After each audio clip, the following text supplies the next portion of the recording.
Marikoy. Ay, Marikoy. Bakit? Babutahan ka muna na. Bago ko ilagay. Nga. Dati. Tagaan. Ito na po ang pag-uumpisa ang pag-aalaga. Yan na.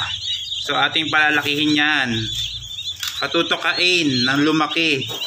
45 days. Yan. Binubutasan na po yung kanyang kulungan. Pansamantala po, dyan muna ilalagay. And then bukas, ililipat na po sa kulungan niya talaga doon. May ginagawa po yung, may pinapagawa kong kulungan talaga niyang ating mga sisiw.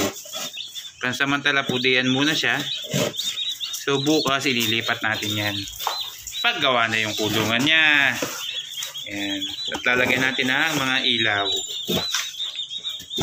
Yan, binubutas na po ni Robin ang karton. Yan. Para makahinga.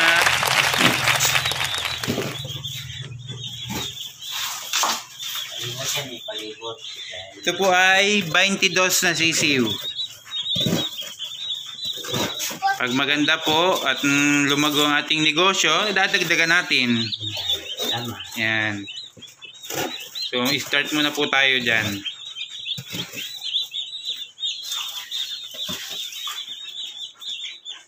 Ito po naman talaga ay hindi ko rin ibebenta. Naisip ko, sila ipapatayin sa, kakatayin sa Pasko.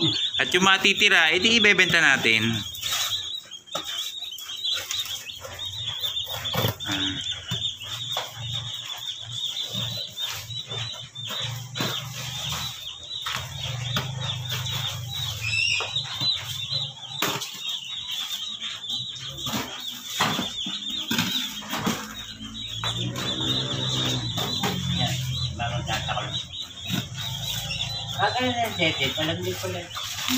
Magmamanok yan dati eh. Wow, bird! Yeah, bird. Pwede pala sa nagsinamo, yun yung cage ang kasha doon, ano sa lupa doon. Pero bila ko dyan pangkain, 22 nga. 22 nga daw, may pasobrang dalawa. Pakain. Yan. So yan daw ay, yan, ilalagay na po ang ating mga sisiw doon. Yan. Ano, isa-isa? O lahat? Yay! Yun. So bukas saka po natin ito transfer sa kulungan niya talaga. Ginagawa pa lang yung kulungan niya. So malapit na naman, matatapos na bukas.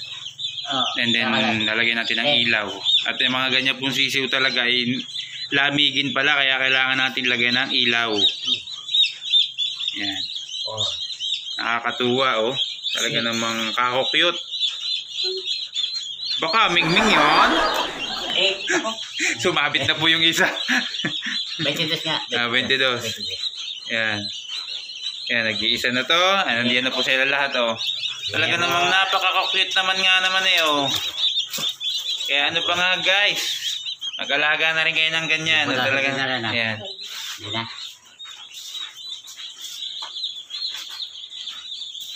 Kilala ko na.